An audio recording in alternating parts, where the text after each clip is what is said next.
S K super TMT, the long life TMT. ದೆಹಲಿಯಲ್ಲೇ ಠಿಕಾಣಿ ಹೂಡಿದ್ದಾರೆ ಡಿಸಿಎಂ ಡಿಕೆ ಶಿವಕುಮಾರ್. ದೆಹಲಿಯಿಂದ ವಾಪಸ್ ಬಂದಿದ್ದಾರೆ ಡಿಕೆ ಸುರೇಶ್ ಅವರು ಬಂದಿದ್ದಾರೆ. ದೆಹಲಿ ವಿದ್ಯಮಾನದ ಬಗ್ಗೆ ಪ್ರತಿಕ್ರಿಯೆಗೆ ಡಿಕೆ ಸುರೇಶ್ ಅವರು ನಿರಾಕರಿಸಿದ್ದಾರೆ. ಕೇವಲ ಥ್ಯಾಂಕ್ಸ್ ಅಂತ ಅಷ್ಟೇ ಹೇಳಿ ಹೊರಟಿದ್ದಾರೆ. ನಾಳೆ ಮುಖ್ಯಮಂತ್ರಿ ಸ್ಥಾನಕ್ಕೆ ಸಿದ್ದರಾಮಯ್ಯನವರು ರಾಜೀನಾಮೆಯನ್ನು ಕೊಡ್ತಾ ಇದ್ದಾರೆ. ಇನ್ನೂ ಕೂಡ ದೆಹಲಿಯಿಂದ ಡಿಕೆ ಶಿವಕುಮಾರ್ ಬಂದಿಲ್ಲ, ಅವರ ಸಹೋದರರು ಬಂದಿದ್ದಾರೆ ಅಷ್ಟೇ. ಡಿಕೆ ಸುರೇಶ್ ಬಂದಿದ್ದಾರೆ, ಆದರೆ ಏನೂ ರಿಯಾಕ್ಟ್ ಮಾಡಿಲ್ಲ. ಎಲ್ಲ ಡಿಸೈಡ್ ಆಗಿಬಿಟ್ಟಿದ್ದಾರೆ, ಏನು ಮಾಧ್ಯಮಕ್ಕೆ ರಿಯಾಕ್ಟ್ ಮಾಡಬಾರ್ದು. ಇವತ್ತು ಮುಖ್ಯಮಂತ್ರಿಗಳು ಕೂಡ ಏನೂ ಮಾತಾಡಲಿಲ್ಲ. ಇವತ್ತು ಥ್ಯಾಂಕ್ಸ್ ಅಂತ ಹೇಳಿ ಹೊರಟಿದ್ದಾರೆ ಡಿಕೆ ಸುರೇಶ್.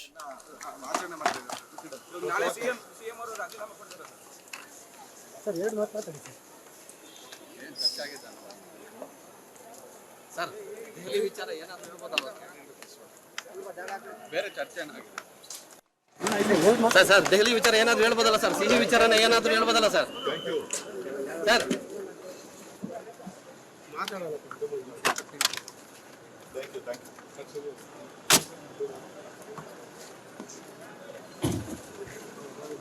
ಅಂಬರೀಶ್ ನಾಳೆ ಸಿಎಂ ಅವರು ರಾಜೀನಾಮೆ ಕೊಡ್ತಾರೆ ಸರ್. ಎರಡು ಮಾತಾಡಿ ಸರ್ ದೆಹಲಿ ವಿಚಾರ ಏನಾದರೂ ಹೇಳ್ಬೋದಲ್ಲ? ಬೇರೆ ಚರ್ಚೆ ಸರ್ ದೆಹಲಿ ವಿಚಾರ ಏನಾದರೂ ಹೇಳ್ಬೋದಲ್ಲ ಸರ್? ಸಿಹಿ ವಿಚಾರನ ಏನಾದರೂ ಹೇಳ್ಬೋದಲ್ಲ ಸರ್? ಸರ್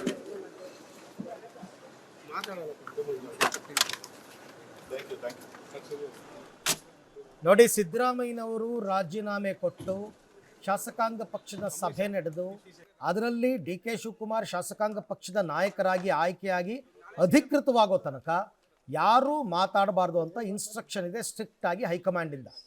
ನೀವು ಅಬ್ಸರ್ವ್ ಮಾಡ್ತಾ ಇದ್ದೀರಾ, ನಿನ್ನೆ ದೆಹಲಿಯಲ್ಲೂ ಕೂಡ ಸಿದ್ದರಾಮಯ್ಯನವರಾಗಲಿ ಡಿ ಕೆ ಶಿವಕುಮಾರ್ ಆಗಲಿ ಒಂಥರ ಬಾಯಿಗೆ ಬೀಗ ಹಾಕೊಂಡ್ಬಿಟ್ಟಿದ್ರು. ಒಂದು ಮಾತು ಆಗಲಿಲ್ಲ. ಈಗಲೂ ಕೂಡ ಇವರು ಮಾತಾಡ್ತಾ ಇಲ್ಲ. ಎಲ್ಲವೂ ಕೂಡ ಸುಸೂತ್ರವಾಗಿ ಬಗೆಹರಿದ ನಂತರ ಆಮೇಲೆ ಎಲ್ಲರೂ ಮಾತಾಡ್ತಾರೆ. ನಿನ್ನೆನೂ ಅಷ್ಟೇ, ಸಿದ್ದರಾಮಯ್ಯನವರು ಮಾತಾಡಲಿಲ್ಲ, ಡಿ ಕೆ ಶಿವಕುಮಾರ್ ಅವರು ಮಾತಾಡಲಿಲ್ಲ. ಹೈಕಮಾಂಡ್ ಆರ್ಡರ್ ಆಗಿದೆ,